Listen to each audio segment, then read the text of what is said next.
A retired Navy SEAL lived alone in a small wooden cabin, with only his loyal German shepherd keeping him company each day. One freezing night, his dog heard a weak knock beneath the storm before the man heard it himself. Please, we need to get inside. It's freezing. A young woman stood outside, holding her dying mother as both of them nearly collapsed from the cold. He brought the mother and daughter inside, warmed them by the fire, and she let just them needs stay to for warm the up. night. The young woman said they had a home just 2 miles away, but a trusted charity had forced them out with paperwork and quiet threats. We'll take shelter in the shed over there. He offered It's our them best an old option shed right now. beside his cabin All right. as a temporary Let's get place out of to this stay. wind. Before the story begins, tell us where you're watching from. Leave your thoughts, and please like and subscribe to help us reach 1,000 subscribers. Winter in northern Minnesota had a gentle face in daylight. It laid itself over the pines like powdered sugar, softened the roofs of old cabins, and turned the narrow road from Maple Hollow into a pale ribbon winding through the woods. But after sunset, that same winter changed its nature. The beauty hardened. The trees cracked under ice. The wind came down from the dark hills with teeth in it. Even the last dead leaves clinging to the branches had frozen stiff, each one shining like a small piece of broken glass. 2 miles beyond town, where the forest pressed close against the road, Calder Boone lived alone in a small log cabin with one yellow porch light burning against the storm. Calder was 57, tall at nearly 6 feet, with the lean, compact strength of a man shaped by endurance rather than vanity. His body still carried the quiet discipline of his years as a Navy SEAL, but there was no showiness in him, no need to prove what he had once been. His face was clean, shaven, exposing a square jaw and high cheekbones that made him look sterner than he usually meant to be. His brown and white hair was cut short in a military style, just a little longer than regulation, as if age had taught him to keep one small piece of freedom. The northern wind had weathered his fair skin into something rougher, and his gray-blue eyes held the calm of a frozen lake, still on the surface, deep underneath. That night, he wore his old dark olive, gray tactical combat shirt, the fabric softened by years of washing and weather. The cuffs and shoulders were lightly frayed. His moss-green combat pants had worn knees and cargo pockets that sagged from use, and his old military work boots sat planted on the wooden floor beside the iron stove. A scratched military watch rested on his wrist, ticking quietly, as if marking time for a man who had long ago stopped trusting clocks. The cabin was not large, but it was warm. Pine smoke drifted from the iron stove. A few faded military photographs stood on a shelf near the radio. A tin cup with a chipped rim sat beside a half-cleaned lantern. Near Calder's feet lay Briar, his German shepherd. Briar was 5 years old, black and tan, with the strong shoulders and deep chest of a working line dog. His muzzle was dark, his ears sharp and upright, and his amber-brown eyes missed very little. A small old scar marked one ear. A souvenir from a trap Calder had found him caught in years earlier, near a logging trail. Since then, Briar had become less like a pet and more like a second heartbeat in the cabin. Silent, watchful, loyal in the way old stories said wolves once guarded sleeping kings. Calder sat near the stove, repairing the leather wrap on an old axe handle. Outside, wind shoved snow against the windows. The cabin creaked, then settled. Somewhere in the dark, a branch scraped the side wall, then came the knock. It was so soft Calder barely lifted his head. A single tap, he paused, listening. The wind answered with a howl through the pines. Calder looked toward the front door, then back at the axe handle. In weather like this, tree limbs often struck the porch railing. Once, a whole birch branch had broken loose and knocked against the door for half an hour like an impatient ghost. He bent back over his work. A minute passed. Then the knock came again. This time it was slower, weaker, not wood against wood. A hand. Briar rose before Calder moved. The German shepherd's body changed in an instant. His ears came forward, his head lowered, and the soft warmth in his eyes sharpened into focus. He did not bark. That was what made Calder set the axe down. Briar only went to the door and scraped one paw hard against the bottom plank. "Easy," Calder murmured, but Briar looked back at him with an expression. Calder knew too well. Not fear, not anger. Warning, Calder stood, took the flashlight from the hook beside the door, and pulled his shirt tighter against the cold. His hand rested on the latch for half a breath. Another sound came from outside. Not a knock this time. A woman's voice, almost swallowed by the storm. "Please." Calder opened the door. Snow blasted into the cabin, sharp as thrown sand. The porch light flickered in the wind, and for a moment all Calder saw was white. Then the beam of his flashlight caught two shapes on the steps. A young woman stood half-bent under the weight of an elderly woman leaning against her. The younger woman looked to be in her mid-30s, with chestnut-brown hair pulled low and messy beneath a wet-knit hat. Her face was pale from the cold, her cheeks raw, her body thin but stubbornly braced, like someone who had been holding herself together long after strength should have failed. This was Mara Whitcomb, though Calder did not know her name yet. Her coat was soaked dark at the shoulders, and her gloved hand clutched the porch post, as if the whole world had narrowed to that one piece of wood. Beside her, Agnes Whitcomb was barely standing. The old woman was 79, small and painfully frail, with thin silver hair pressed damp against her temples, and a face made delicate by age, illness, and the kind of fear that did not begin in a snowstorm. Her lips were bluish. Each breath came with a dry, rattling sound from deep in her chest. Her eyes were open but unfocused, as if she were looking through Calder at some place warmer than this world. Calder did not ask who they were. He stepped out, took Agnes under one arm, and said, "Inside now." Mara tried to apologize. The words broke apart in the wind. "Don't talk," Calder said, not harshly. "Walk." He helped Agnes across the threshold while Mara stumbled in after them. Briar backed away just enough to give them room, but his eyes never left the two women. Snow melted off their coats and spread across the wooden floor in dark patches. Calder shut the door against the storm, then guided Agnes toward the chair nearest the stove. The old woman's knees gave out before she reached it. Calder caught her. For one brief moment, the weight of her in his arms struck him harder than it should have. She was so light, too light. He had carried men out of wreckage, soldiers out of dust and smoke, children wrapped in emergency blankets. But age had a different kind of helplessness. It did not fight. It simply folded. He lowered Agnes into the chair, wrapped a wool blanket around her shoulders, and turned the stove damper higher. Then he handed Mara a dry towel and pointed toward the bench. "Sit before you fall." Mara obeyed because she had no strength left to refuse. Briar approached Agnes slowly. The German shepherd did not crowd her. He sniffed the sleeve of her faded blue coat, then her trembling hand. Agnes flinched, not from him exactly, but from being touched at all, Briar noticed. So did Calder. The dog lowered himself beside her chair, placing his body between Agnes and the front door. Mara stared at him through wet lashes. "He won't hurt her," Calder said. "I know," Mara whispered, and then seemed surprised by her own answer. For a while, there was only the sound of the storm and Agnes fighting for breath. Calder heated water, added honey from a jar, and brought it in a tin cup. Mara held it for her mother because Agnes's hands shook too badly. Little color returned to the old woman's face, but not enough. Calder watched the two of them without making it obvious. He had learned long ago that people in danger often revealed the truth before they spoke it, in the way they sat, in the way they looked at doors, in the way they apologized for needing warmth. Mara did all three. About 20 minutes later, when Agnes's breathing steadied, Calder pulled a chair across from them. "Tell me why you were out there."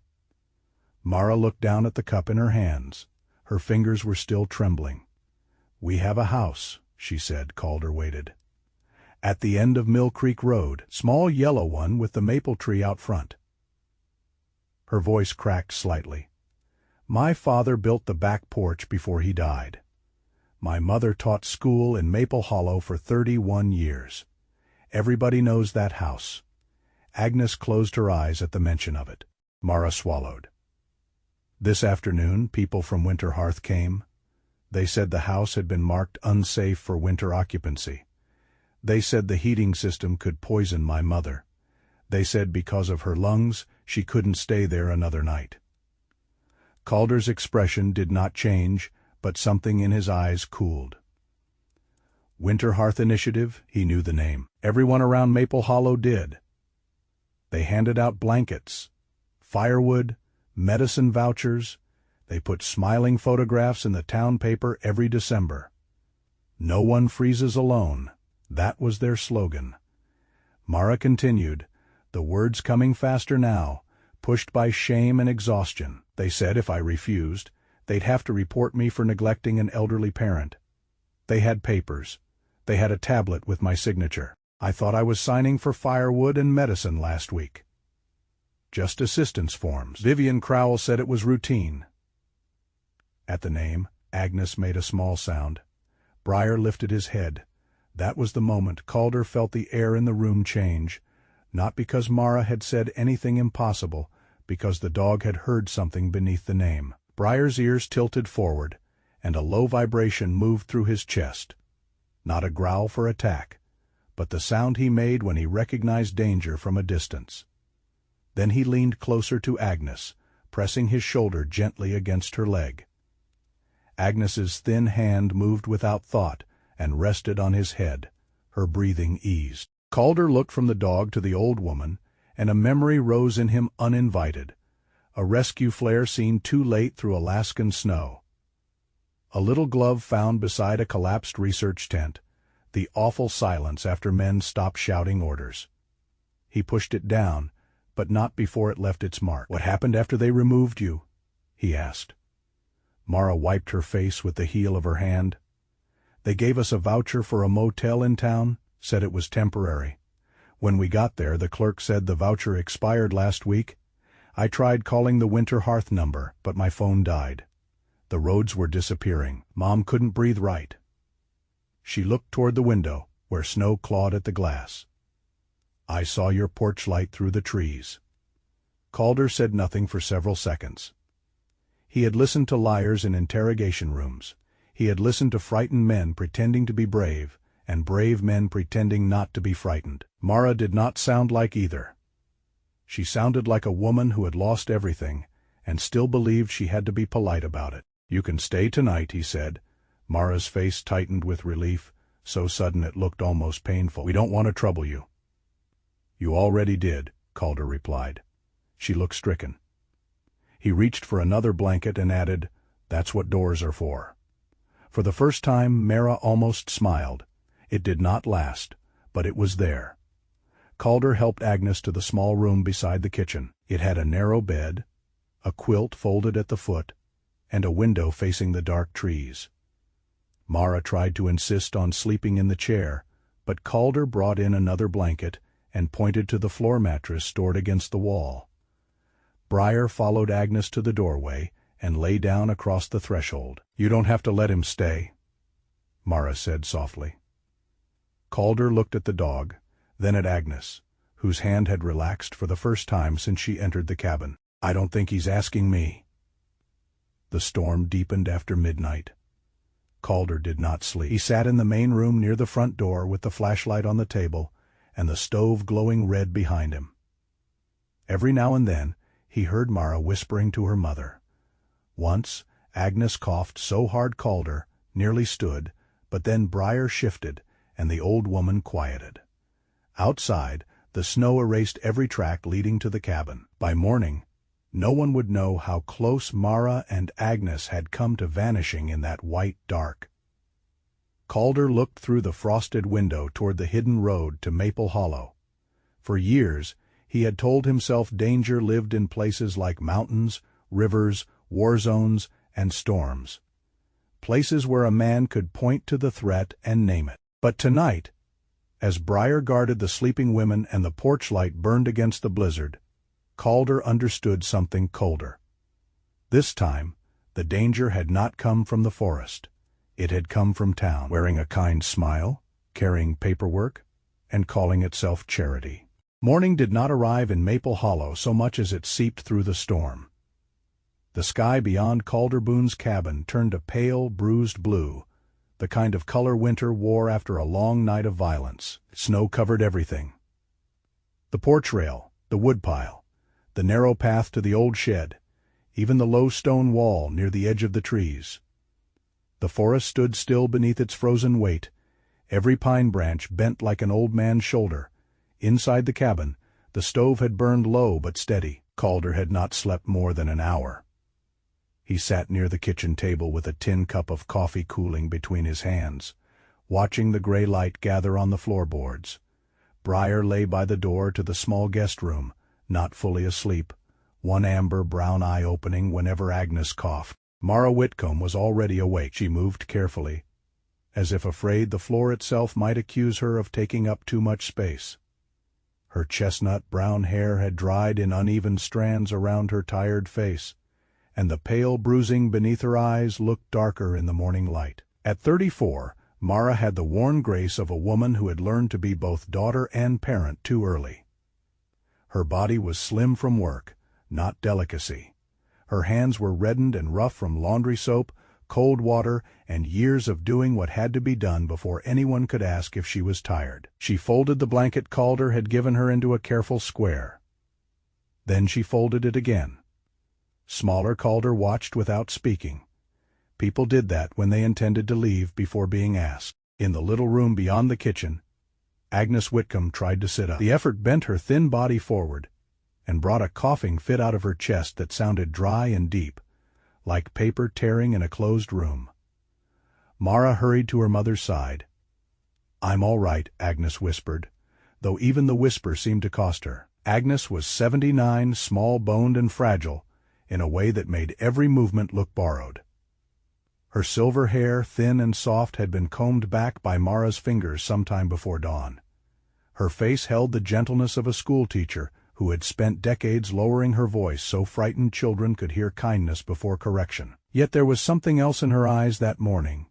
Shame, maybe, or the old habit of apologizing for pain. Mara helped her mother stand. Agnes nearly collapsed before reaching the doorway. Calder rose at once. "No," he said. Mara looked up, startled. Calder did not raise his voice. He rarely needed to. "You two aren't walking back into that cold." "We can't stay here," Mara said. "You've already done more than enough. Didn't say you were staying here." For a moment, hurt flickered across her face before she could hide it. Calder took his coat from the peg beside the door and pointed through the frosted window toward the back of the property. Beyond the cabin, half buried in snow, stood an old wooden shed with a sagging roof and a crooked stovepipe. It had once held tools, firewood, spare engine parts, and an old plow blade Calder never bothered throwing away. "That shed has walls," he said. "A stove, bad floorboards, worse manners, and enough dust to make a preacher sneeze, but it'll keep weather off your mother until she can breathe right." Mara stared at him. Calder added, "Needs cleaning." The smallest change came over her then, not relief exactly. Relief would have been too simple. It was something more painful. A woman trying to accept help without feeling bought by it. "We can clean," she said quietly. "I figured." The shed looked poorer up close than it had from the window. Snow had drifted against the door, and Calder had to shoulder it open. The hinges cried out like something waking from a bad dream. Inside, the air smelled of cold wood, old oil, and mice that had probably considered themselves rightful tenants for years. Briar entered first, nose low, tail steady. The German shepherd moved through the cramped space with the seriousness of a military inspector. He sniffed a stack of empty crates, paused beside the little iron stove, then sneezed loudly at a curtain of cobwebs. Agnes gave a weak laugh. It was barely more than breath. But Mara turned toward her mother, as if the sound were a match struck in darkness. Calder glanced away, giving them the mercy of not being watched. They worked slowly. Calder cleared the stove and checked the pipe. Mara swept dust into gray little storms. Agnes sat on a crate wrapped in blankets, insisting she could fold rags, though most of the rags simply rested in her lap. Briar kept circling back to her, placing himself close enough that she could touch his head when the coughing returned. By late morning, the shed looked less abandoned. Not good, not yet, but possible. Calder brought in split firewood, an old mattress, a lantern, a dented kettle, and 2 chairs from the cabin. Mara protested each item until he gave her a look that made words unnecessary. She finally stopped arguing when Agnes touched her sleeve. "Let people be kind when they are trying, sweetheart," the old woman murmured. "It confuses them if you fight too hard." Calder almost smiled. Then something fell into the snow. Mara had stepped outside to shake dust from her coat. As she lifted the heavy blue-gray fabric, a folded paper slipped from one pocket and landed beside Calder's boot. The wind caught one corner, but Briar placed a paw over it before it could slide beneath the porch step. Calder bent down and picked it up. Mara's face changed. "I forgot that was there." The paper was damp along the edges, folded twice, and printed with neat black lines. Calder opened it carefully. His eyes stopped on the title, Temporary Safety Stewardship Authorization. Below that were the names Mara Whitcomb and Agnes L. Whitcomb. The Mill Creek Road address, a block of legal language, and what appeared to be an electronic signature. Calder did not pretend to understand every sentence. That was how fools got tricked, by becoming too proud to admit where their knowledge ended. But he had lived long enough among contracts, property records, military forms, medical releases, and government stamps to know when paper was trying too hard to look clean. Agnes's middle initial was wrong. The lot description seemed incomplete. The notary code looked strange, and Mara's signature, printed at the bottom, was too smooth, too perfect, without the unevenness of a woman signing quickly on a tablet while worried about a sick mother. He looked at Mara. "When did you sign this?" She rubbed her hands together, though she was wearing gloves. "At the Winter Hearth distribution event, 3 days ago, at the old elementary school." Calder waited. They had blankets, medicine vouchers, firewood requests. Vivian Crowell was there. Mara's mouth tightened around the name. "She said I needed to sign a few things so Mom could be put on the priority list." There was a line behind me. Mom was coughing. Vivian kept saying it was just routine. Agnes lowered her eyes. She had such a soft voice. Briar suddenly lifted his head. He stepped toward Mara, not to the paper, but to the sleeve of her coat. His nose worked carefully along the damp fabric. Then he backed half a step, ears forward, as if the coat had spoken in a language only he understood. Calder noticed, "What is it, boy?" Briar sniffed again, this time near the cuff. A low sound moved through his chest. Not anger. Recognition. Mara looked down at her sleeve. "He did that last night, too." Calder crouched and brought the cuff closer to Briar. The dog's nose twitched. Then Briar turned toward the distant road hidden beyond the trees. Agnes whispered almost to herself, "That smell." Mara turned. "What smell?" "The office," Agnes said. Her voice was faint, but clearer than it had been all morning. "The room where she had you sign. It smelled like cedar cleaner, and smoke like paper too close to a heater." Calder felt the small hairs rise along the back of his neck. There were moments in life when a fact did not shout. It simply stood in the doorway and waited for a decent man to notice it. Briar had noticed first.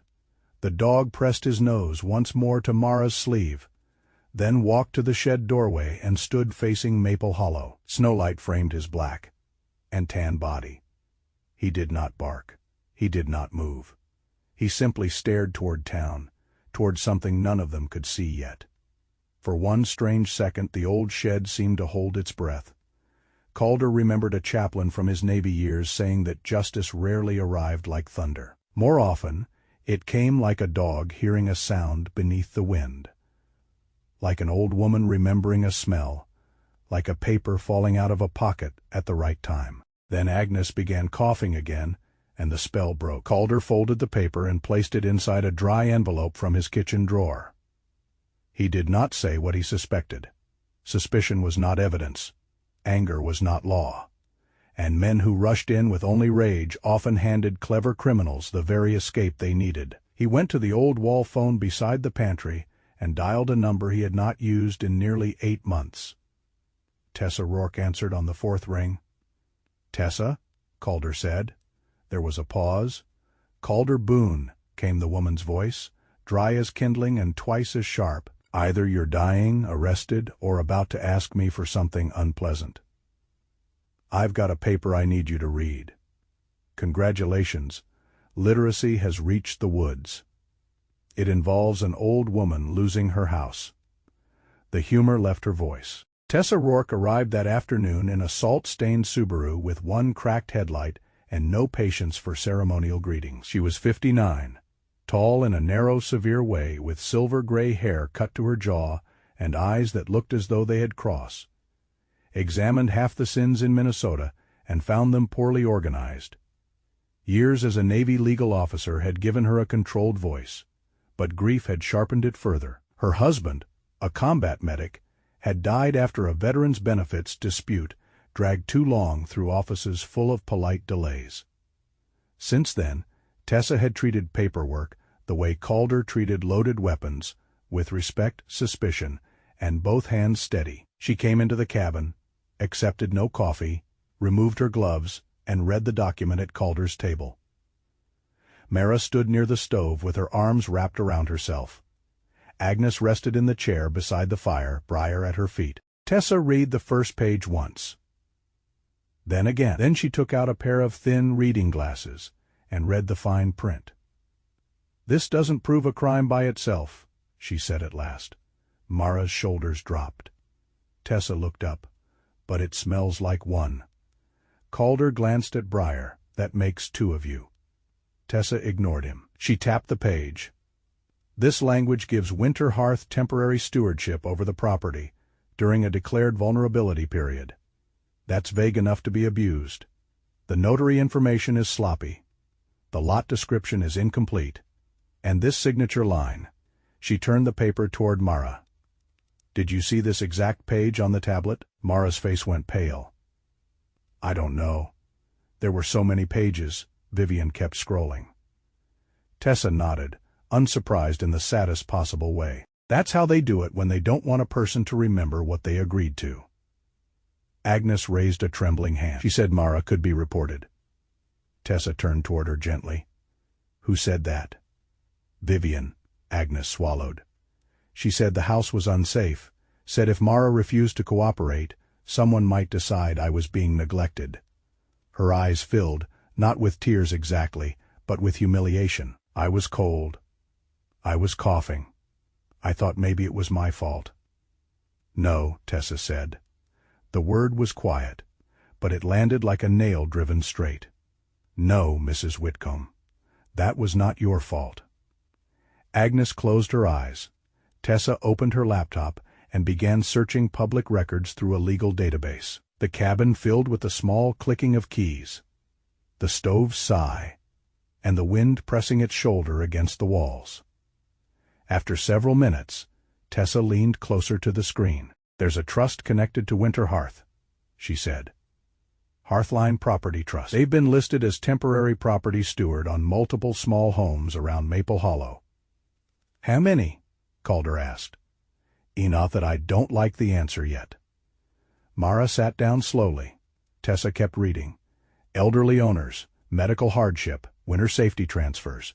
Same pattern, different names." The room seemed to grow colder despite the fire. Calder looked at Mara, then at Agnes, then at the envelope on the table. He could have felt anger. He did, but beneath it was something steadier and more useful. A decision forming not like a flame, but like ice locking across a lake. Tessa shut the laptop halfway. "Listen to me carefully," she said to Calder. "You are not going into that office. You are not confronting Vivian Crowell. You are not breaking into anything, threatening anyone, or doing whatever heroic nonsense your old training suggests." Calder said nothing. "That silence worries me." "It should," Tessa pointed at him. "If this is what I think it is, we need evidence that survives court. We need records, witnesses, proper procedure, and we need Sheriff Nora Kincaid." At the mention of the sheriff, Mara looked uncertain. "Will she believe us?" Tessa's face softened by a fraction. "Nora believes evidence. That's better than believing people too easily." Calder looked toward the window. Beyond the glass, snow covered every track from the night before. Maple Hollow lay hidden somewhere past the trees, bright by day, dark in its corners. Briar stood beside him now, nose lifted slightly, as if the strange scent had become a thread stretched through the woods. Calder rested one hand on the dog's scarred ear. "All right," he said, "we do it clean." Briar did not look away from the road, and somewhere beneath the frozen quiet of that winter afternoon, the first honest step toward the truth had already begun. By late morning, Maple Hollow looked as though the storm had never meant any harm. Snow rested on the bakery awnings in smooth white folds. Warm light glowed behind the windows of the little coffee shop on Birch Street. Children in bright coats dragged sleds past the churchyard, leaving crooked tracks across the powder. A bell above the hardware store door kept ringing as people came in for salt, nails, batteries, and the small necessities that made winter survivable. From a distance, the town seemed innocent. Calder Boone knew better than to trust distance. He drove slowly down Main Street in his old truck, hands steady on the wheel, Briar sitting upright in the passenger seat. The German Shepherd's black and tan coat looked almost bronze in the weak winter sun. His ears high, his amber-brown eyes following every movement through the frosted glass. Calder had left Mara and Agnes at the cabin with food, firewood, and instructions to rest. Mara had tried to argue, Agnes had coughed once, and the argument died like a match in snow. Tessa Rourke sat behind him in her own car, close enough that Calder could see the salt streaked Subaru in the mirror. Tessa did not drive like a lawyer. She drove like a woman who had crossed, examined bad roads and found them guilty. At the far end of Maple Hollow stood the old elementary school. Its brick walls were faded red, its playground half buried under snow, its flagpole rope snapping softly in the wind. Years ago, children had filled the place with lunchboxes, muddy boots, and pencil shavings. Now the front windows were decorated with paper snowflakes and strings of yellow lights. A painted wooden sign stood beside the entrance, shaped like a candle flame. Winter Hearth Initiative. Beneath the name, in graceful blue letters, were the words, "No one freezes alone." Calder parked across the street but did not get out immediately. A woman was standing near the front steps, speaking with two volunteers who were loading blankets into the back of a white van. Vivian Crowell was easy to recognize even before Tessa said her name. She was 52, slender and polished in a way that made cold weather look like a stage prop. Her light beige wool coat fell cleanly to her knees, spotless despite the slush around the curb. A cream turtleneck framed her long neck, and her honey-brown hair was styled in soft, controlled waves that did not seem touched by the wind. Her face was elegant, her smile practiced, her pale eyes bright, with the kind of sympathy people mistook for goodness when they badly needed someone to trust. Pinned to her coat was a small gold candle. It caught the sunlight every time she moved. Vivian placed a gloved hand on one volunteer's arm and said something that made the woman nod gratefully. Then she turned toward an elderly man carrying a box of canned soup and smiled as though he were the only person in the world who mattered. "She's good," Tessa said, appearing at Calder's window. Calder kept watching. At what? At looking like the answer to everybody's prayer.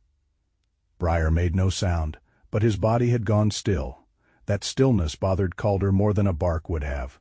Inside the old school, Winter Hearth looked exactly the way a charity was supposed to look. Folding tables held stacks of blankets, knit hats, canned food, cough syrup, paper forms, and donation jars. Volunteers moved around in matching blue-gray vests, with candle patches sewn to the chest. A bulletin board displayed photographs of Vivian shaking hands with town officials, handing coats to children, and standing beside a banner that read, "Warmth is Dignity." Tessa walked through with Calder as if they were only observing. She noticed things with her eyes but did not touch anything. Calder noticed the people, the tired old men waiting for firewood vouchers, the young mothers signing forms while toddlers clung to their legs, the widows who smiled too quickly when volunteers spoke to them. Vivian saw them near the donation table. Her smile arrived before she did. "Mr. Boone," she said warmly, as if greeting an old friend instead of a man she had never met. "I don't believe we've had the pleasure." Calder turned.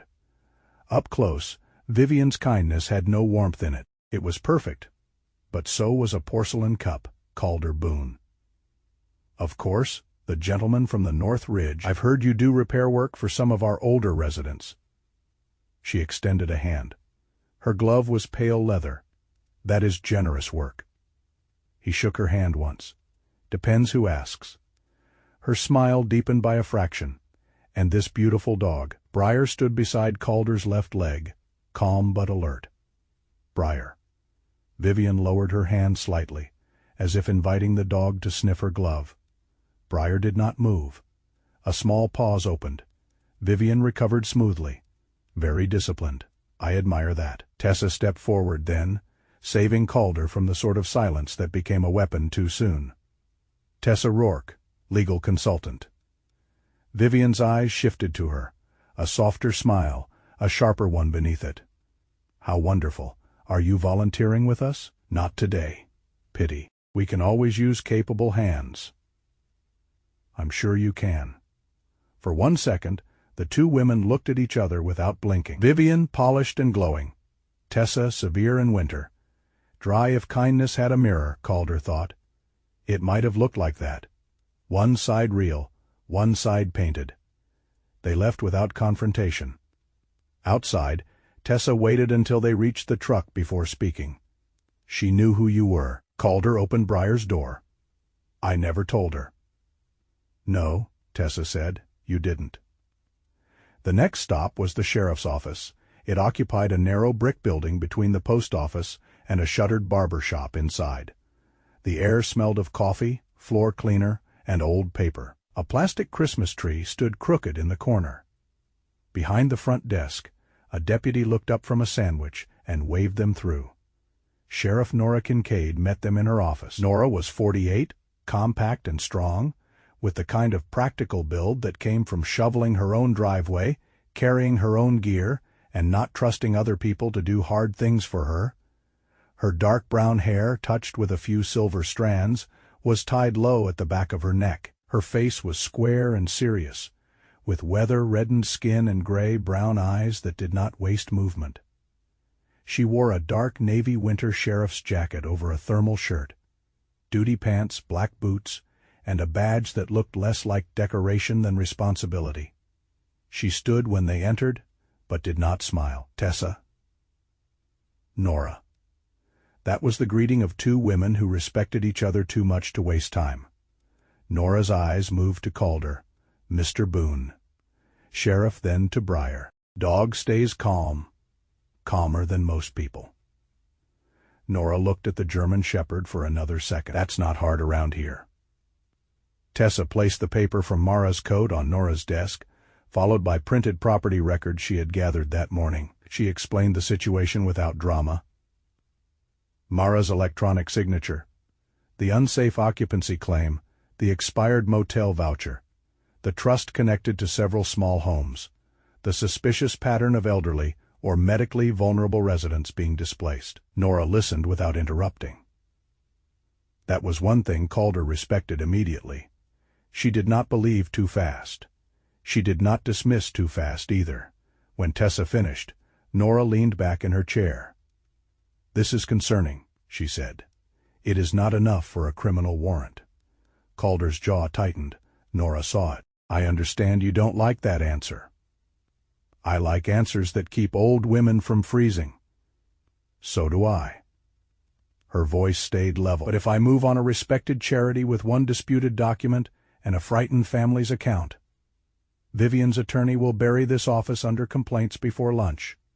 Then every piece of evidence we might get later becomes harder to use." She put them out in a blizzard. "Maybe," Nora said. and maybe she claims they left voluntarily after being advised of a safety risk. That is why we do this clean." Tessa nodded slightly.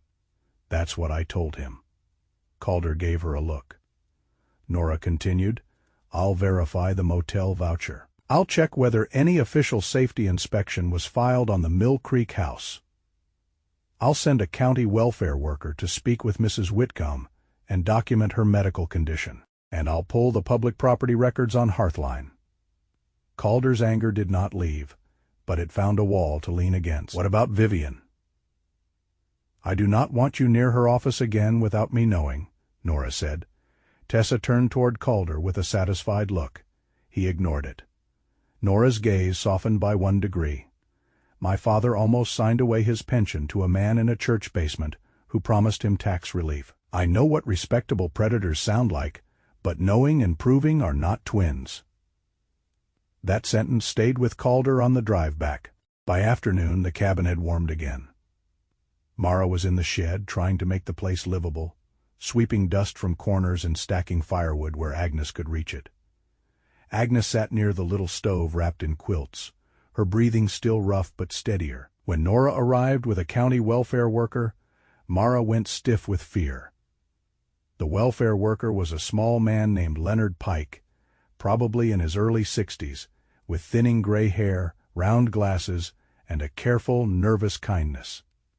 He wore a brown parka and carried a clipboard like a shield. Leonard spoke gently to Agnes, asked about her medications, her breathing, the events of the previous night, and whether she felt safe with Mara.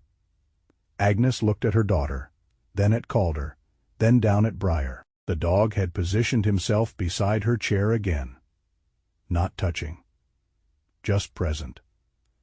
"I feel safe here," Agnes said. Leonard wrote it down.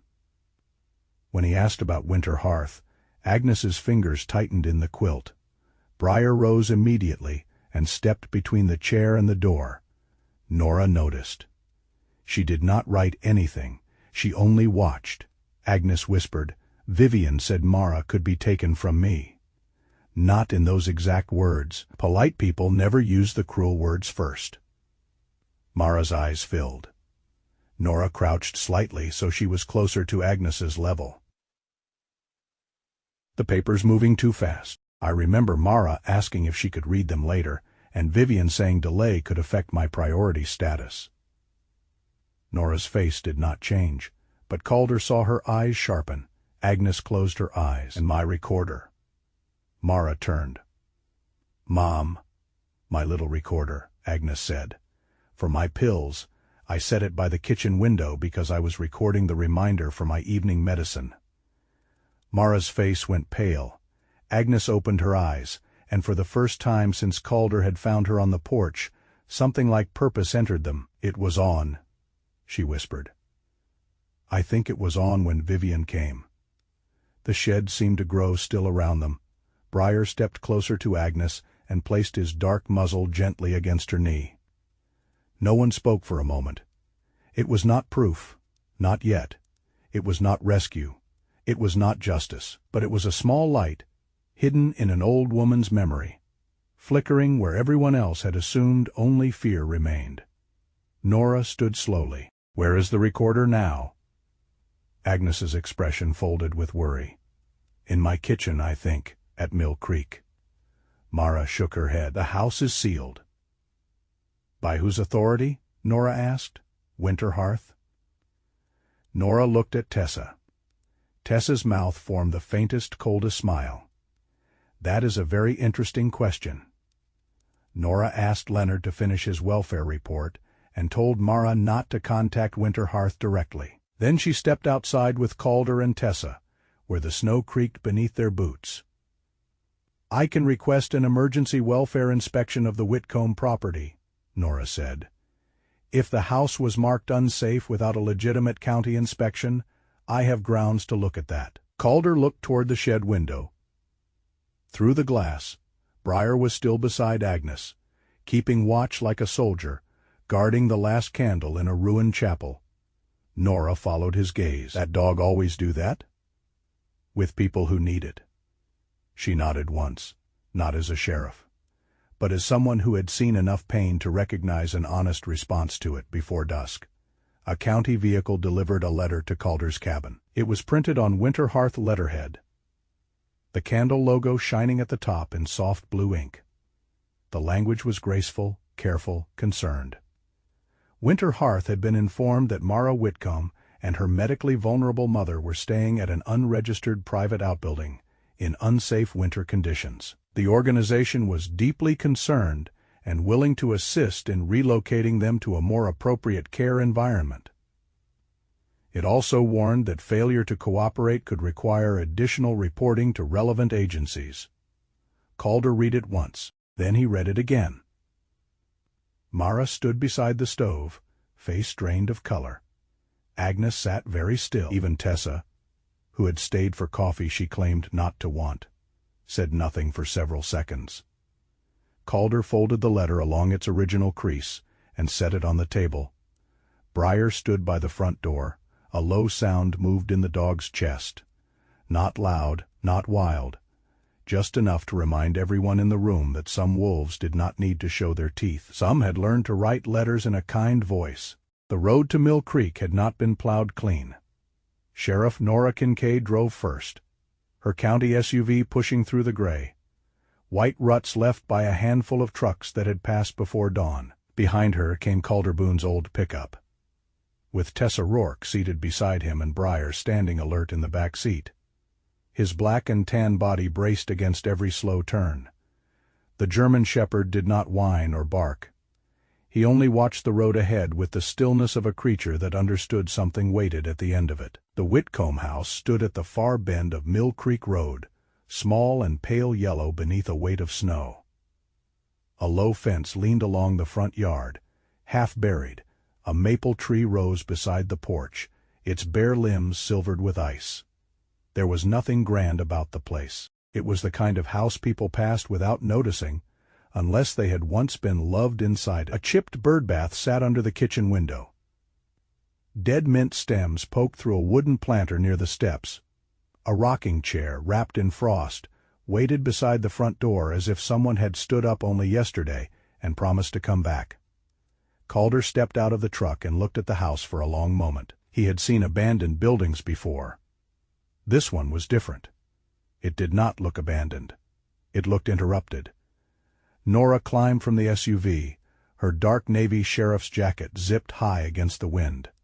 Her face was set in that careful expression she wore when emotion tried to approach and duty stepped in front of it. Beside her stood the county housing inspector, Del Martin. Del was 63, broad in the waist and narrow in the shoulders, with a bald head hidden beneath a wool cap and a gray mustache that seemed permanently dusted with frost. He had the tired eyes of a man who had spent 30 years crawling under rotten floors and arguing with landlords who called black mold character.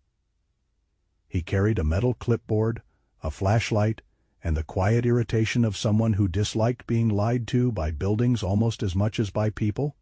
"This the place?" Del asked. Nora nodded. Whitcomb Residence. Del looked at the red placard nailed beside the door. Unsafe occupancy, temporary safety stewardship. He stepped closer, squinted at it, then let out a sound that was not quite a laugh. "Well," he said, "that's adorable." Tessa's eyes narrowed. "Meaning?" "Meaning this isn't county issued." Del tapped the corner of the placard with one gloved finger. "Wrong format, no case number, no inspector signature, no date of reevaluation, and whoever printed this used the old county seal from before the redesign." Nora's jaw tightened. Calder said nothing, but his eyes moved to the nail marks in the doorframe. "Fresh, hasty." "This sign has legal force?" Tessa asked. "About as much as a church bake sale flyer," Del said. "It may scare people. It does not remove them." The wind moved through the yard then, lifting loose snow across the porch. Briar lowered his head and sniffed. Nora turned to Calder. "Your dog stays behind me. I open doors. Del documents," Tessa observes. "You do not touch evidence unless I say so." Calder looked at her. Nora looked back. "Yes, ma'am," he said. Tessa almost smiled. Mara had given Nora the spare key before they left the cabin. The lock turned stiffly. Nora pushed the door open and stepped inside first. The air in the Whitcomb house was cold, but not the killing cold Vivian Crowell's people had described. Stale, yes. Neglected, yes. But not unlivable. The living room held a worn sofa, crocheted blankets folded over the back, a shelf of old schoolbooks, and a framed photograph of a younger Agnes standing in front of a classroom blackboard. In the picture, she was smiling at a row of children outside the frame, her hand lifted mid-lesson. Dell walked straight to the thermostat and checked the furnace controls. "Old system," he muttered, "but it's responding." He opened a panel, shone his flashlight inside, and took a reading with a small meter. No carbon monoxide alarm. No gas indication right now. Needs maintenance, not exile. The word hung there. Exile. Calder felt it settle in his chest. Tessa moved through the dining room, careful not to disturb anything. On the table were 3 unopened envelopes from the electric company, 2 prescription bags, and a stack of winter hearth pamphlets showing smiling volunteers beside piles of firewood. Nora photographed each item in the kitchen. The wrongness became harder to ignore. Cabinet doors stood open. Agnes's medicine bottles had been swept into a grocery bag near the trash. Several were still half full. A handwritten note lay on the counter in blue ink. Patient non-compliance. Possible confusion. Daughter overwhelmed. Tessa read it once and looked up slowly. "That is not a medical diagnosis," she said. "No," Nora replied. "It is someone writing one for effect." Calder's eyes moved to the window above the sink. The sill was bare except for dust and a faint rectangular mark where something small had once rested. Briar entered the kitchen behind Nora and stopped. His nose lifted. Then the dog changed. Not dramatically. No growl, no leap, no cinematic flourish. His body simply narrowed toward purpose. He moved past Calder's leg, around the table, and toward the back door that opened onto the rear porch. "Briar," Calder said softly. The dog paused, looked back once, then lowered his nose again. Nora saw it. "Let him work." Slowly. They followed Briar onto the enclosed back porch. It was colder there, the air thin and glassy. Garden tools hung from hooks. A stack of cracked flower pots leaned beneath a shelf. Near the wall sat a wooden seed box, the kind older people kept, not because it was valuable, but because it had held too many springs to throw away. Briar approached it and sniffed along the base. Then he scratched once, not hard, just enough. Calder's hand twitched instinctively toward the box, then stopped. He turned to Nora. She gave him the smallest nod of approval for not moving. Nora pulled on evidence gloves, crouched, and lifted the seed box aside. Behind it, tucked half under a folded towel, lay a small plastic voice recorder. Its gray casing was scratched. A strip of masking tape on the back read, "Evening pills, breathe first, then stand." For a moment, no one spoke. The old house seemed to listen with them. Dell removed his cap. Tessa's stern face shifted, not soft exactly, but human in a way she often kept guarded. Nora picked up the recorder carefully and placed it in an evidence bag. "We'll log this properly." Calder looked toward Briar. The dog was staring at the device, ears high, eyes fixed. And then something strange happened. From somewhere deeper in the house, faint and tinny, a sound drifted through the cold rooms. A woman's voice, not live, not clear, almost like memory caught in a wall. For one impossible second, Calder thought the recorder had turned itself on. But the sound came from the living room. Nora moved first. They followed the thread of music until Dell found an old clock, radio plugged into the wall near Agnes's chair. Its timer had activated. Through the tiny speaker came a weak recording of Agnes humming a hymn, her voice fragile but steady. Mara had not been there to hear it. Agnes was miles away in Calder's shed, wrapped in quilts. Yet her voice had filled the empty house at the exact moment they found what Vivian had missed. Tessa crossed herself before she seemed to realize she had done it. Calder did not say anything. He was not a man who spoke easily about signs. But as Briar sat beside Agnes's chair and looked up at the humming radio, Calder felt the old certainty of battle give way to something quieter. Some truths did not shout. Some waited behind seed boxes under towels, beside songs old women sang so they would not forget themselves. Nora turned the radio off gently. No one mocked the moment. Outside in the SUV, after the recorder had been logged and photographed, Nora played only enough to confirm relevance. At first there was static, then Agnes coughing, then Mara's voice, strained and worried. "I thought this was for firewood." A second voice followed, smooth as cream poured over a blade. Vivian Crowell. "It is part of the same assistance process, dear. If you refuse to cooperate, I may be forced to report that your mother is living in an unsafe environment." Mara sounded smaller in the recording. "I'm not neglecting her. No one said that." Vivian's voice remained gentle. "But agencies ask hard questions, especially when an elderly woman with lung disease is kept in a failing house during a storm warning."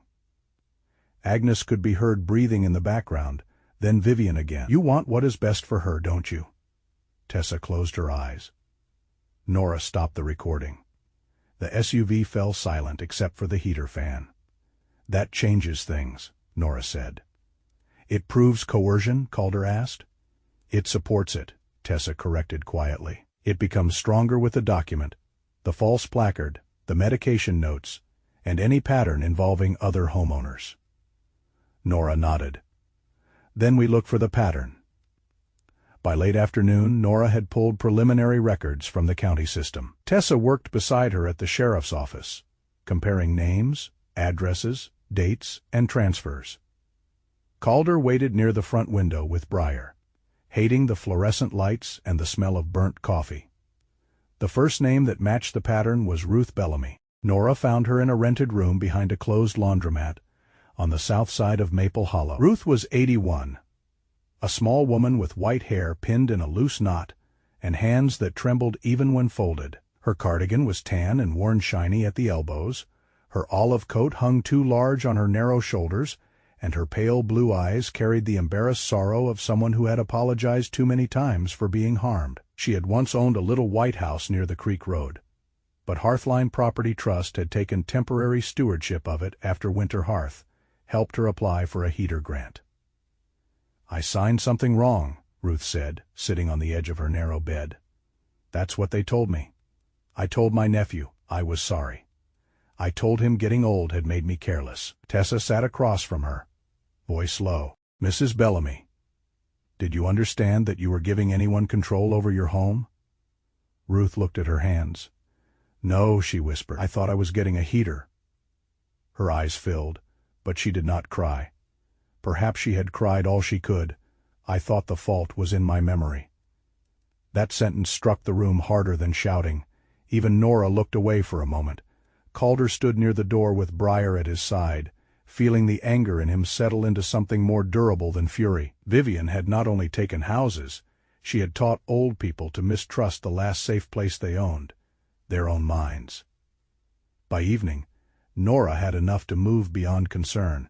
She could not yet kick open the doors of Winter Hearth, and she would not pretend she could. But the signs were aligning now. False notices, questionable transfers, recorded pressure, medication manipulation, and multiple vulnerable homeowners displaced under nearly identical language. Back at the sheriff's office, snow tapping softly against the windows, Nora laid out the next lawful step. "There's a fundraising event at Winter Hearth tomorrow night," she said. "Large crowd, staff on site, records likely accessible. If Vivian thinks pressure is building, she may move files." Calder stood with arms folded. "So we go then?" Nora's eyes hardened. "I go, my deputies go. Maybe Dell, depending on the scope. You do not run an operation in my town. I didn't ask to run it." "You wanted to." Tessa gave a dry cough that sounded suspiciously like agreement. Calder looked at Briar. The German shepherd sat near the door, head lifted, calm as carved stone. "Nora," Tessa said, "there may be value in having the dog present outside the search area.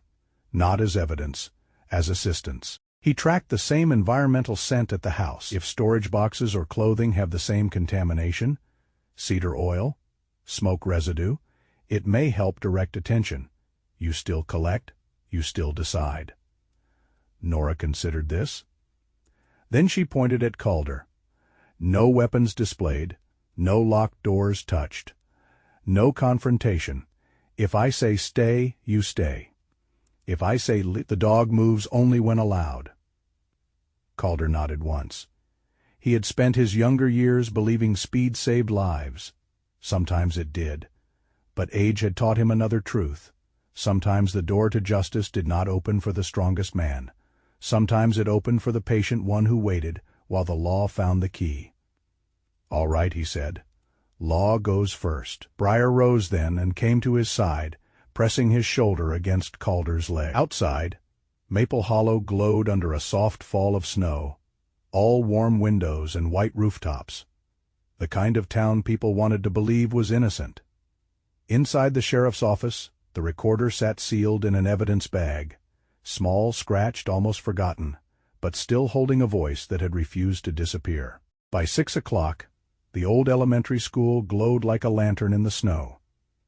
Every window along the front of the building burned with yellow light. Paper candles made by children were taped to the glass, their orange flames cut from construction paper and outlined in glitter. Cars filled the school parking lot and overflowed along the curb. Volunteers in blue-gray vests carried trays of cocoa, boxes of donated mittens, and baskets of folded scarves through the front doors.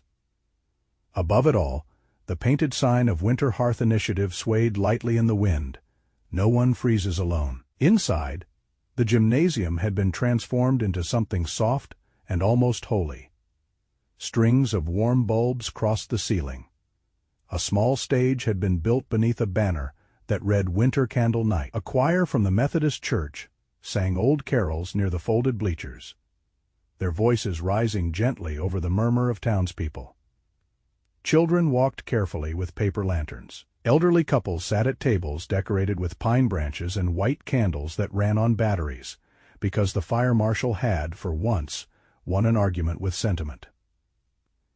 Vivian Crowell stood near the stage greeting people as though she had personally held back winter with both hands. She wore her pale wool coat over a cream turtleneck, the gold candle pin at her collar shining whenever she turned beneath the lights. At 52, Vivian carried herself with the polished grace of a woman who had learned that kindness could be performed beautifully if one practiced long enough. Her honey-brown hair fell in controlled waves around her face. Her pale eyes moved constantly. Not nervous, not warm, measuring, placing, remembering.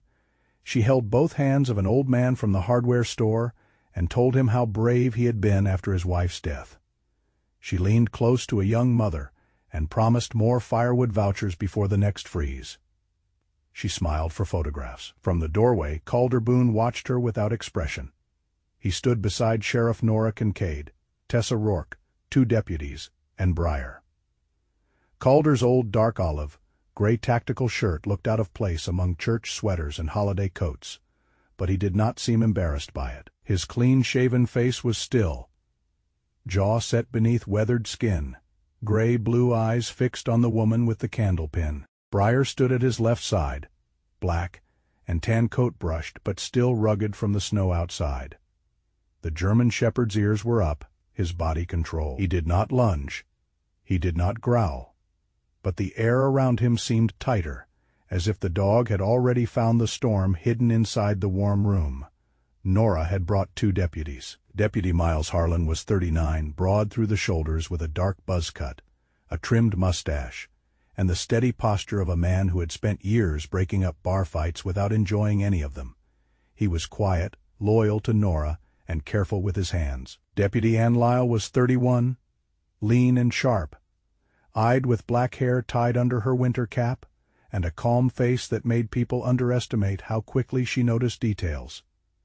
Her father had owned a small repair shop that failed after a bad contract, and she had never liked paperwork that came with too many smiles. Nora stood between them, compact and firm in her dark sheriff's jacket. "This stays calm," she said softly to Calder. "It will?" "I was talking to you." Tessa gave a dry little cough into her glove. Calder ignored her. Nora stepped forward as Vivian finished speaking with the donor. The sheriff did not raise her voice. She did not need to. Authority, when real, had its own weather. "Mr. Crowell." Vivian turned, smile already prepared. "Sheriff Kincaid, how wonderful to see you. I hope you're not here on business tonight. We're trying to keep this evening focused on community. I am here on business." The smile remained. Only the eyes changed. Nora presented the emergency inspection order. "We have reason to believe records related to vulnerable adult relocation and property stewardship may be at risk of alteration or removal. This order authorizes my office to secure and review relevant administrative areas." The music continued behind them. For one strange second, the entire exchange looked almost polite. Vivian took the paper and read it slowly. A few people nearby began to whisper. The choir stumbled through a line of silent night, then recovered. "This is very serious," Vivian said. "Yes," Nora replied. "It is. I wish you had called me privately. I would have cooperated fully." Tessa stepped closer. "Then cooperation should be easy now." Vivian's gaze moved to her, then to Calder, then briefly to Briar.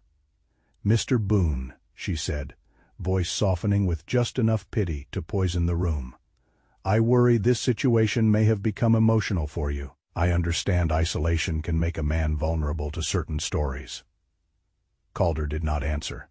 Vivian continued, addressing Nora now but loudly enough for nearby donors to hear. "Winter Hearth has done nothing except protect families from unsafe housing. Some people find that difficult to accept when pride is involved."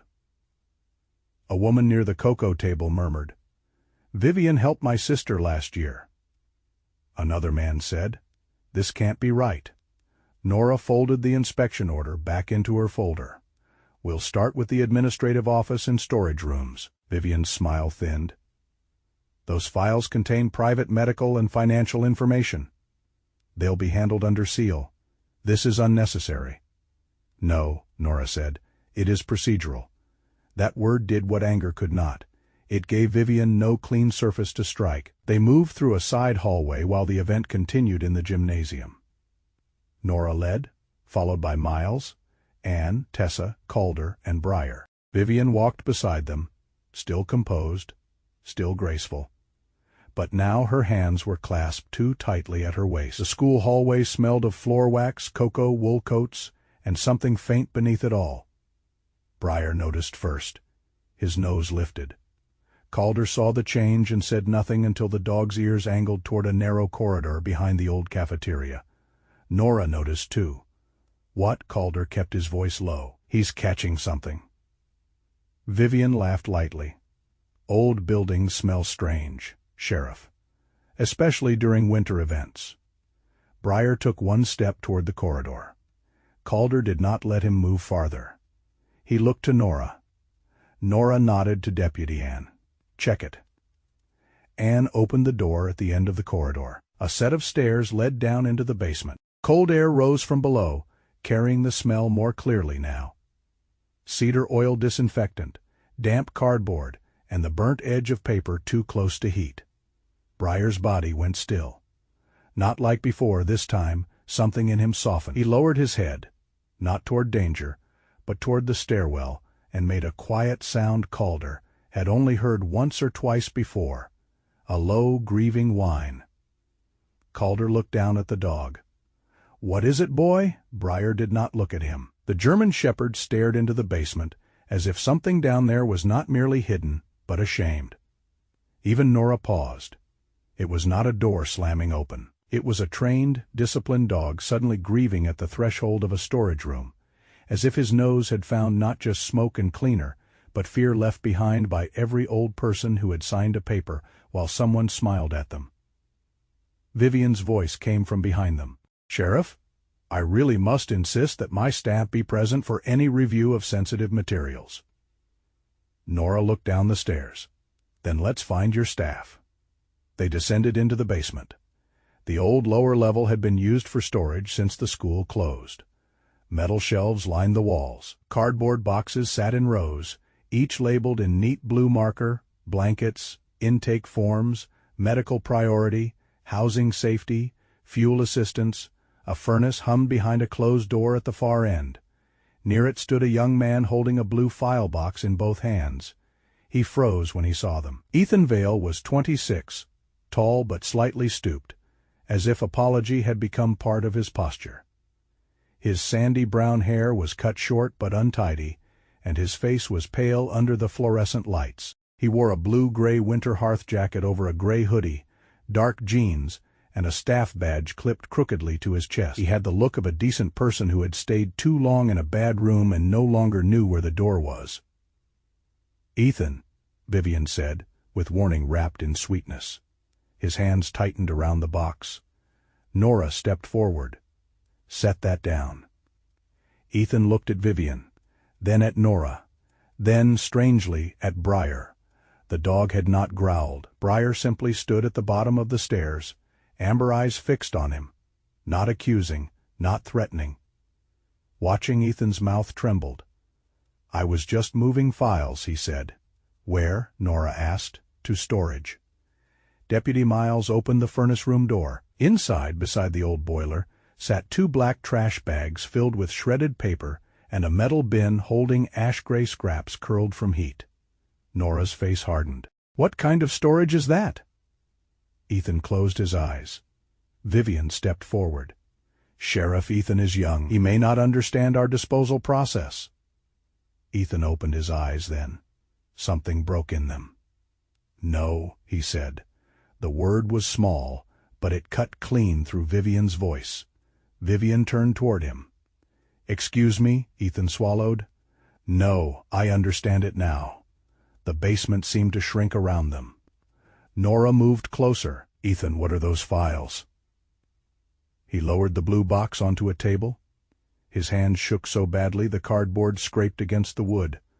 "Housing stewardship files," he said. "The ones Mrs. Crowell told me to move before the inspection." Vivian's expression remained controlled, but the color left her face. Tessa opened the box with gloved hands.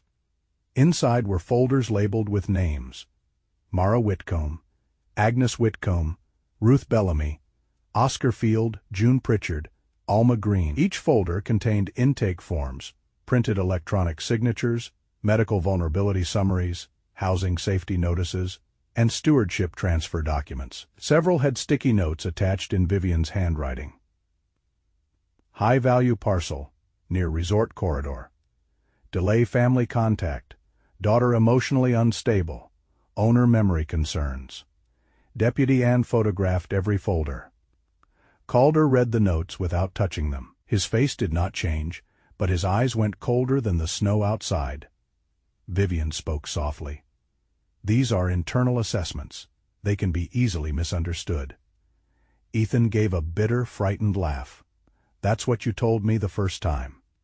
Vivian's eyes snapped to him. He reached under his jacket and pulled out a small external drive wrapped in a plastic bag. "I copied emails," he said to Nora.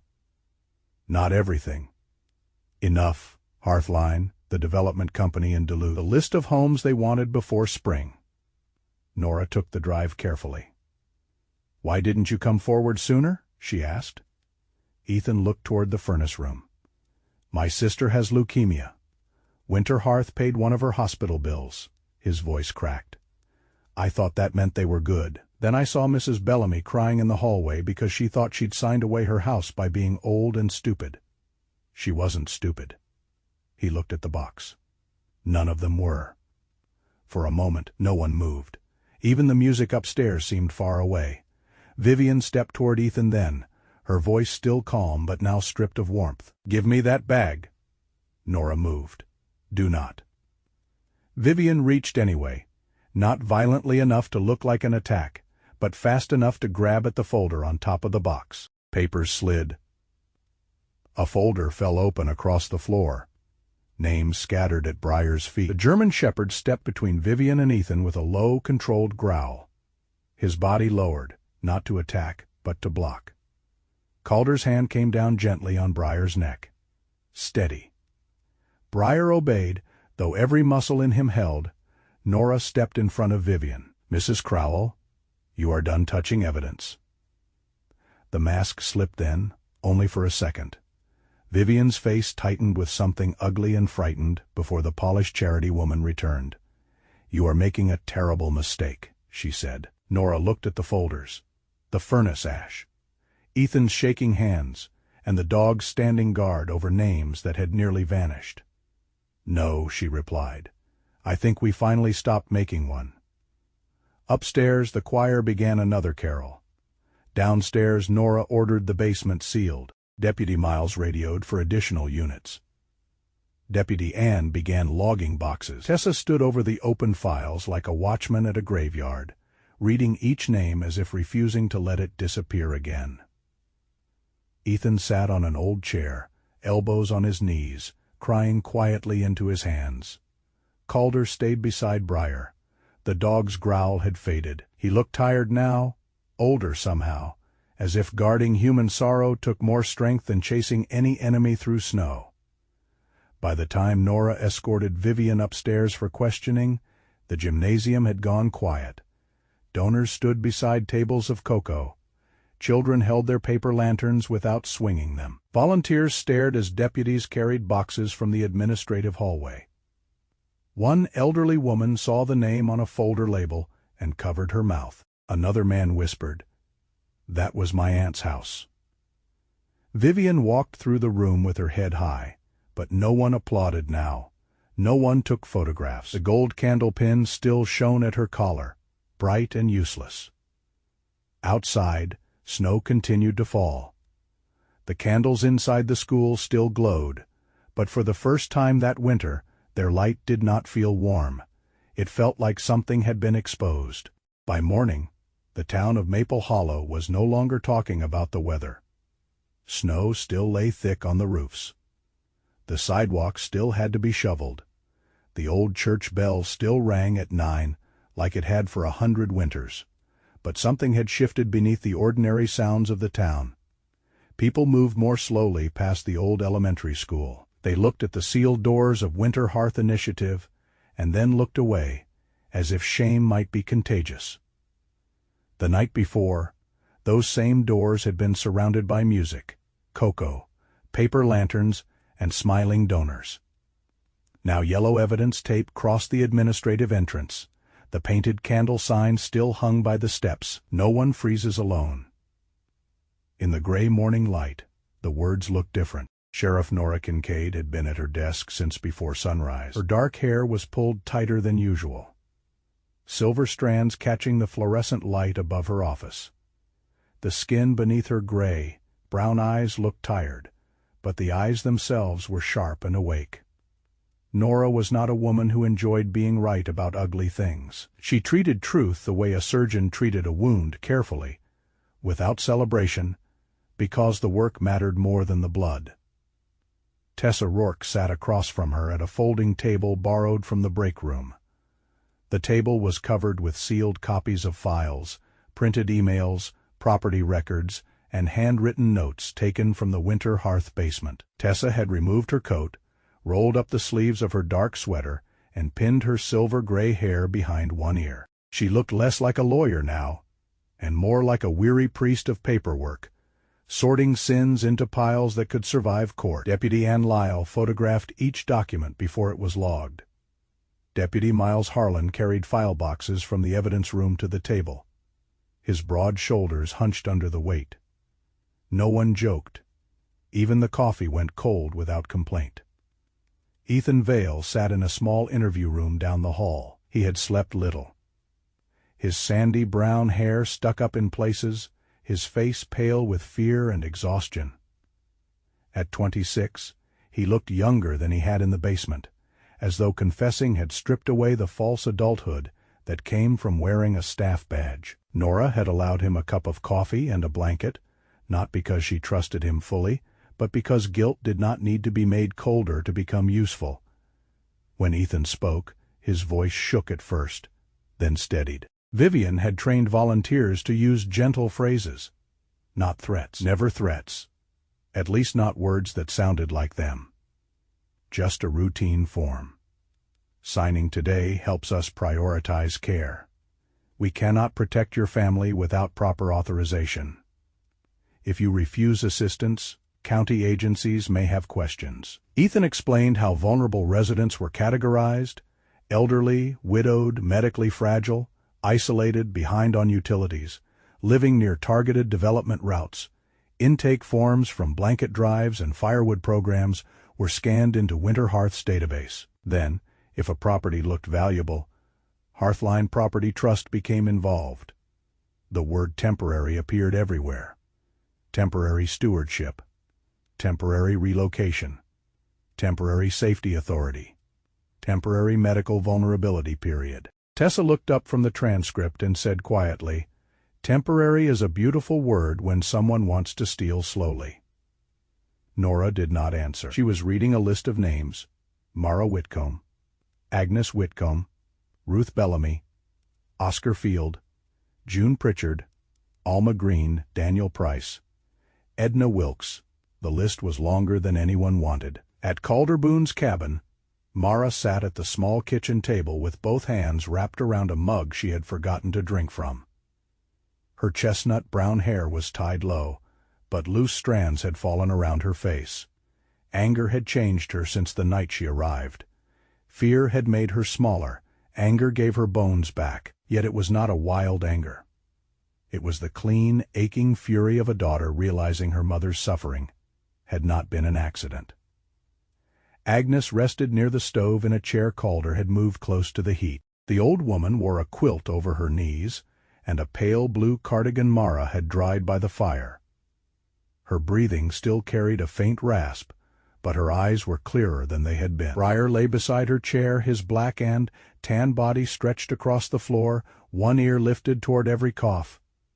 Calder stood near the counter, silent, filling a thermos, for no good reason except that his hands needed work. Mara looked at the phone list Tessa had sent over. "There are so many," she said. Calder tightened the thermos cap. "More than we know. I thought I was stupid." Agnes turned toward her daughter. "No." Mara's eyes filled before she could stop them. "I signed it, Mom. I held the tablet. I let her rush me." Agnes reached for her hand. "You were trying to keep me warm." That broke something in Mara. Not loudly, not dramatically. She simply bent forward, covered her face, and cried like someone who had been standing guard over her own guilt for too long. Briar rose. He did not go to Mara at once. He first looked at Agnes, as if asking permission from the oldest sorrow in the room. Then he walked to Mara's side and lowered his head into her lap. Mara's hand found his neck. Calder looked away. Some grief deserved a closed door, even when it happened in plain sight. That afternoon, Mara began calling the names on Tessa's list. At first, her voice trembled. By the third call, it grew steadier. She did not accuse. She did not promise anything. She only said her name, said Winter Hearth had done something similar to her family, and asked whether the person on the other end remembered signing forms for winter assistance. Some hung up, some cried. Some whispered as though Vivian might still hear through the walls. Agnes helped in her own way. She remembered people. That was what no file could do. She remembered whose husband had died after the paper mill closed. She remembered which widow had bad knees and which old farmer had lost 2 fingers to a saw. She remembered former students by their childhood nicknames, then corrected herself and used their grown names with dignity. "Call Ruth again," Agnes said after a while. "She always answers after the second ring. She thinks answering too fast looks lonely." Mara almost smiled. By late afternoon, Ruth Bellamy arrived at Calder's cabin in the passenger seat of Deputy Ann's patrol car. Ruth was 81, small as a bundled bird in her tan cardigan and oversized olive coat. Her white hair was pinned loosely at the back of her head, though several wisps had escaped around her temples. She walked with careful little steps, one hand pressed to Anne's arm, the other holding a worn purse against her chest, as if it contained the last proof that she still belonged to herself. When Ruth entered the cabin, Agnes stood with Mara's help. For a moment, the two old women only looked at each other. Then Ruth said, "Aggie Whitcomb." Agnes blinked. "Ruth Bellamy, you still owe me a lemon cake recipe from 1987. The room went quiet. Then Agnes laughed. It was a small laugh, thin and cracked by age, but it carried more life than any speech could have. Ruth began laughing too, and then both women were crying, holding each other by the elbows beside Calder's stove. That was the moment the cabin changed. Until then, it had been a shelter. Now it became a witness. Ruth sat with Agnes near the fire while Mara poured tea. Briar settled between them, his head resting on his paws, eyes moving gently from one old woman to the other. Ruth told them how Winter Hearth had offered her a heater grant after her furnace failed. She had signed on a tablet. A month later, she was told her house required temporary stewardship until repairs could be completed. Then the repairs never came. The house was listed under Hearthline. "I told my nephew I did it," Ruth whispered. "I told him I must have signed wrong because my memory was getting bad." Agnes took her hand. "What if it wasn't our memory?" Ruth said. The question was so soft it barely reached the edges of the room, but it landed everywhere. Mara looked up from the table.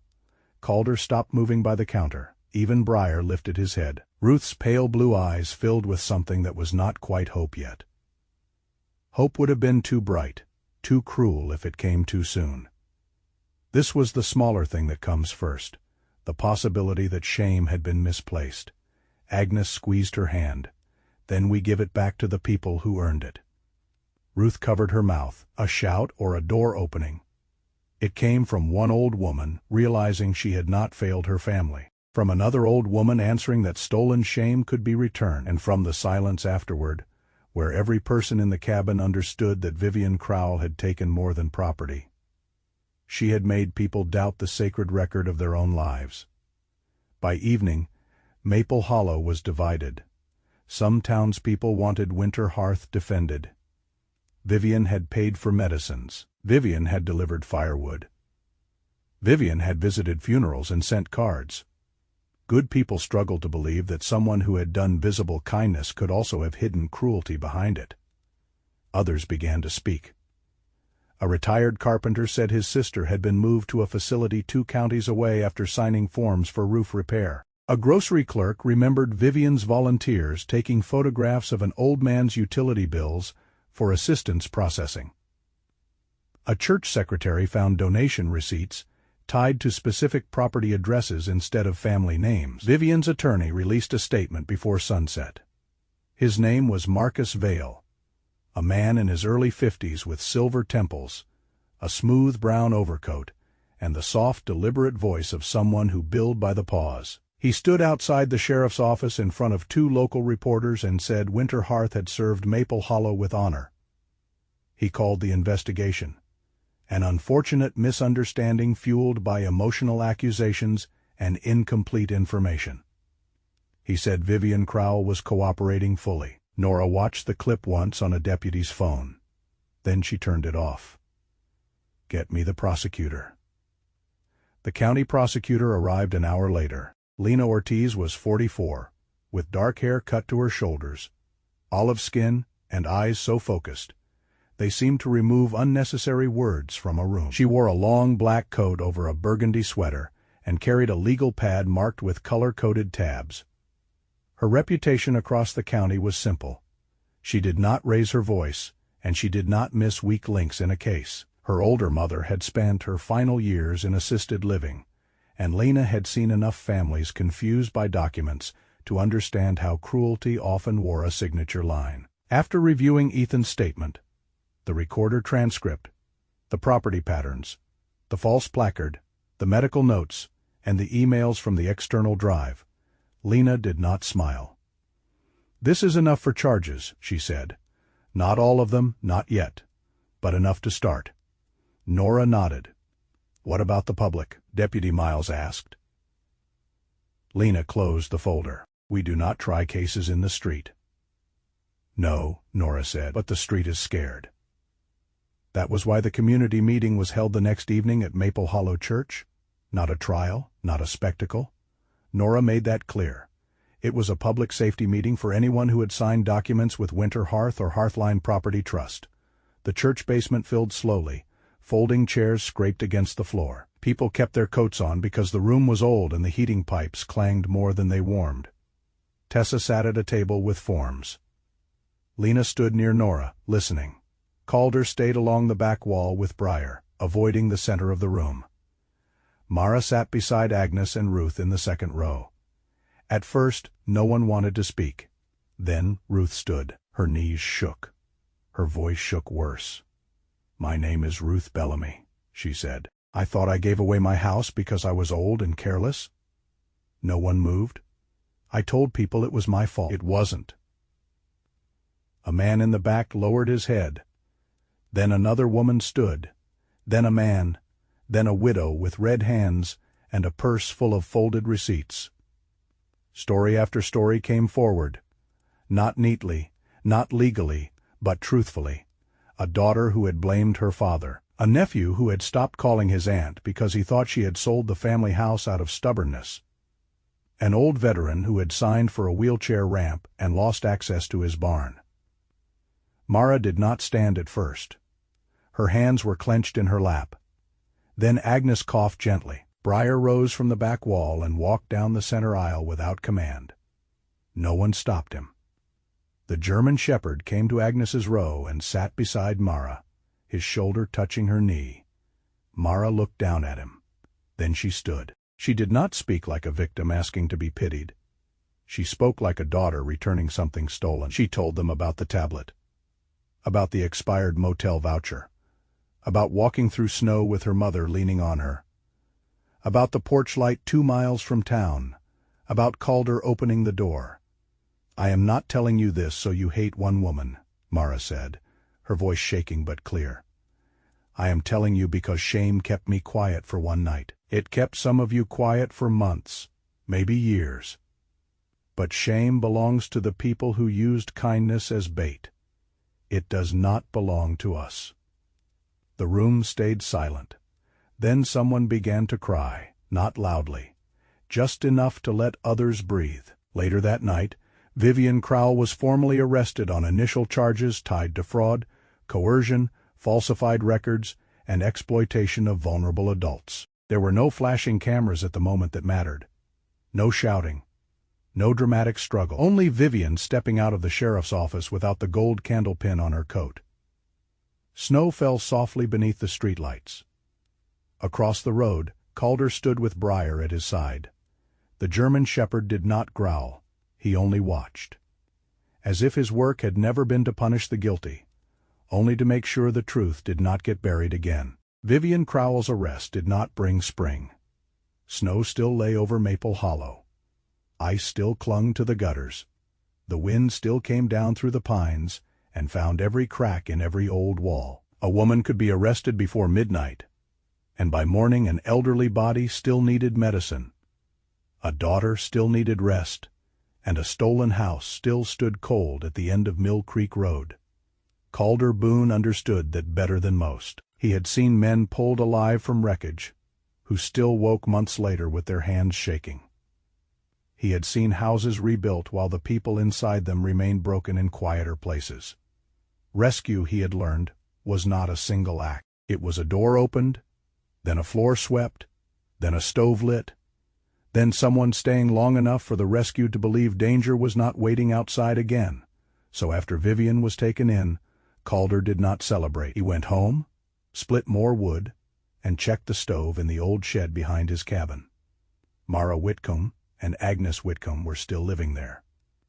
The shed no longer looked abandoned. Calder had patched the roof with spare boards, nailed strips of weather seal along the door, cleaned the stovepipe, and carried in a narrow table with 2 mismatched chairs. The floor still groaned. The walls still smelled faintly of old oil and winter mice, but there was fire in the stove now. A kettle on top of it, and folded blankets stacked in a crate beside Agnes's cot. Agnes called it the little chapel with bad manners. Mara laughed the first time her mother said it, then cried when she thought no one was looking. At 34, Mara looked older after everything, but not weaker. Her chestnut, brown hair was usually tied low at her neck, strands falling loose around a face thinned by sleeplessness and worry. Yet her hazel eyes had changed. The fear was still there, but it no longer ruled the room. She moved with purpose now, making tea, sorting papers Tessa brought, writing names of other victims in a notebook, and checking her mother's breathing with the tenderness of someone who had nearly lost the whole world in one night. Agnes remained fragile. Her 79-year-old body did not forgive cold quickly. Some mornings she coughed until she had to grip the edge of the cot, and Mara's face went white with panic. But Agnes had returned to herself in small, stubborn ways. She combed her silver hair each morning. She corrected Mara's spelling on envelopes. She insisted that tea tasted better if one allowed the cup a moment to remember it was once earth. Briar liked that sentence, or at least Agnes claimed he did. The German shepherd had appointed himself guardian of the shed. Briar slept across the doorway most nights. His black and tan body stretched long, one scarred ear lifted even in sleep. He accepted biscuits from Agnes with the solemn dignity of a decorated officer receiving medals from a queen. When Calder told him not to let praise make him soft, Briar gave a single slow tail thump, as if mercy and discipline could coexist if humans would simply stop fussing. The legal work took weeks. Tessa Rourke filed emergency motions to suspend Hearthline Property Trust's authority over the Whitcomb house. She drove back and forth from Duluth through snow, carrying documents in a leather case that looked older than some judges. Her silver-gray hair was always windblown when she arrived, her eyes always sharp, her patience always dangerously thin when someone in an office asked for one more form. Sheriff Nora Kincaid and Prosecutor Lena Ortiz continued building the case. Ethan Vale cooperated fully, giving statements, email trails, and names of volunteers who had been instructed to rush people through electronic forms. Donors, who had once praised Winter Hearth, were questioned. The resort company in Duluth denied wrongdoing so quickly that Tessa said it sounded like guilt wearing clean boots. But the court did not move like a storm. It moved like a tired ox, step by step, hearing by hearing, document by document. Mara hated the waiting most. She could survive cold. She could survive work. She could even survive shame now that she knew where to return it. But waiting outside her own home while strangers decided when she could enter it made something inside her pace like a trapped animal.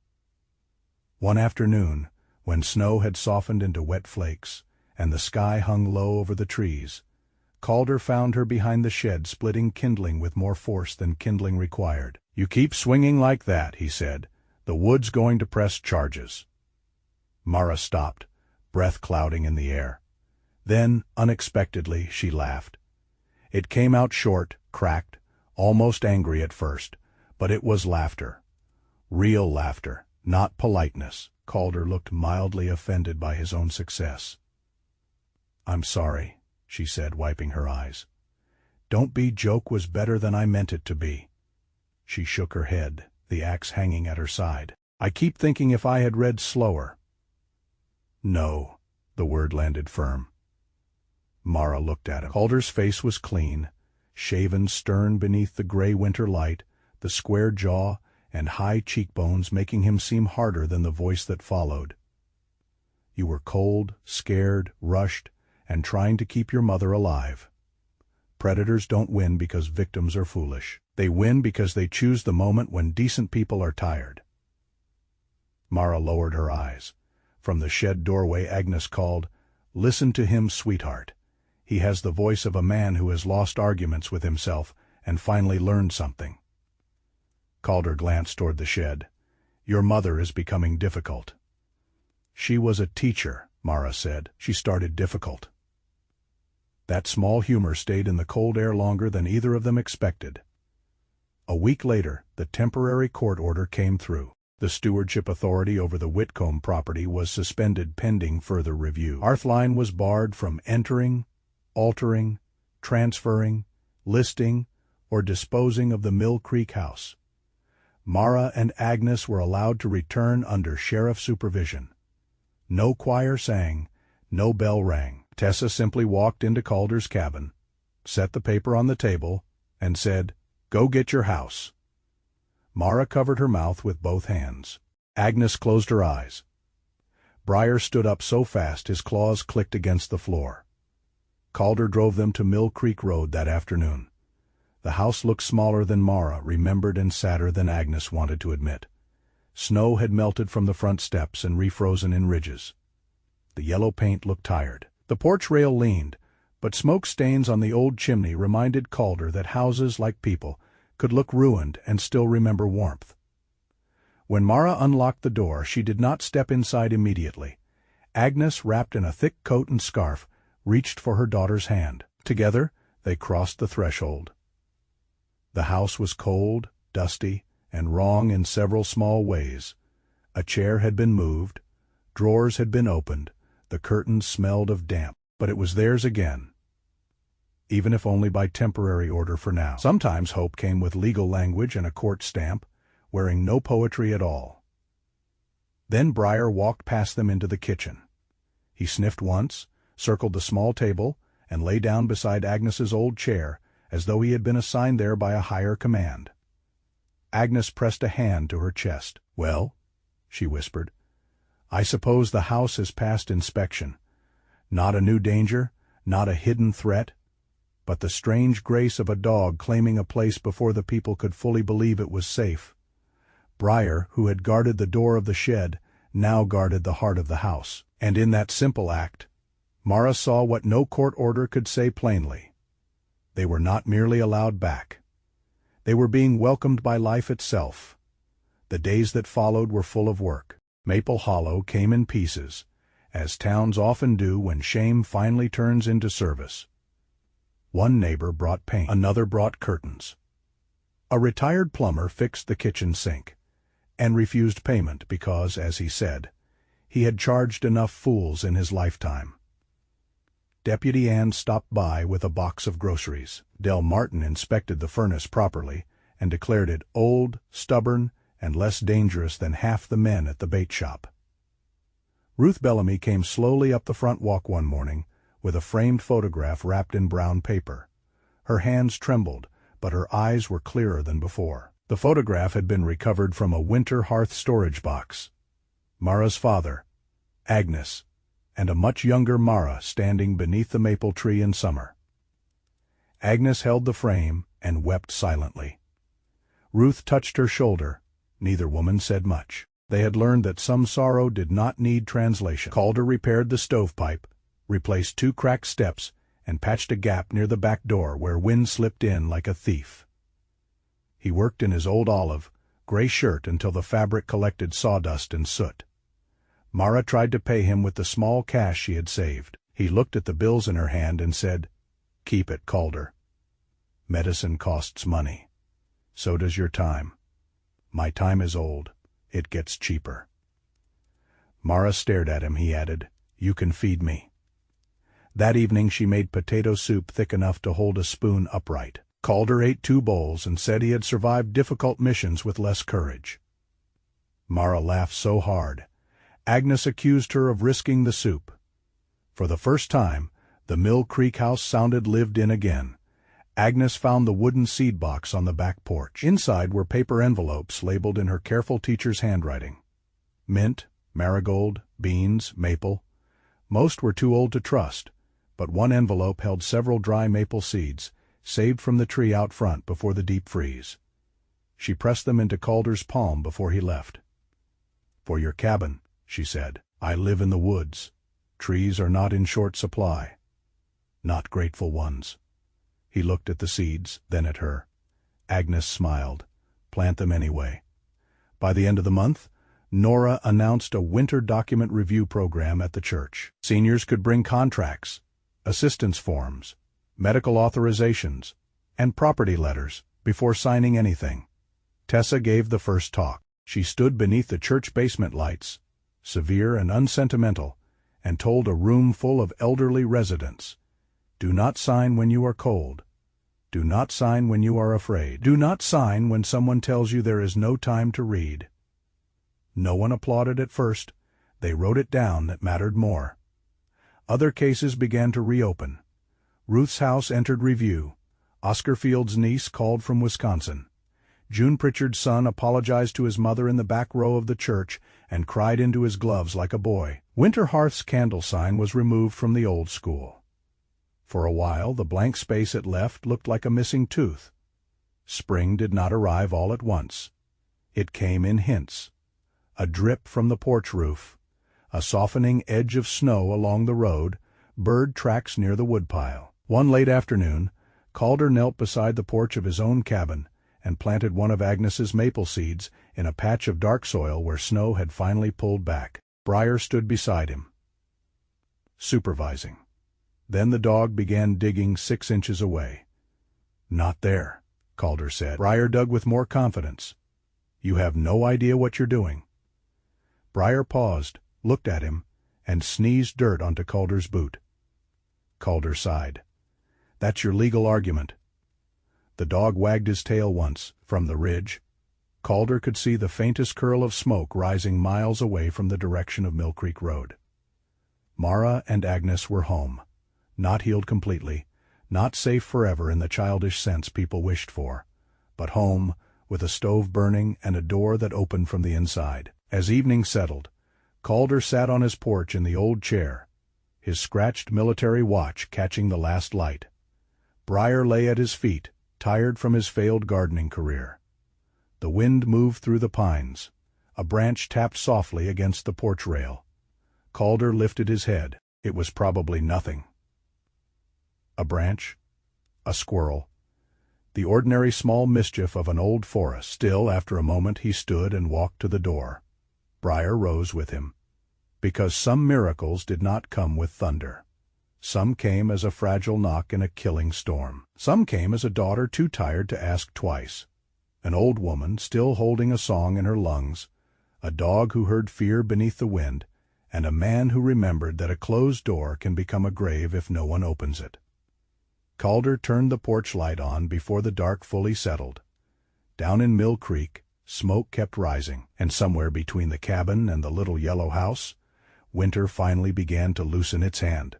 Sometimes, the greatest rescue does not begin with a siren, a uniform, or a crowd of people rushing in.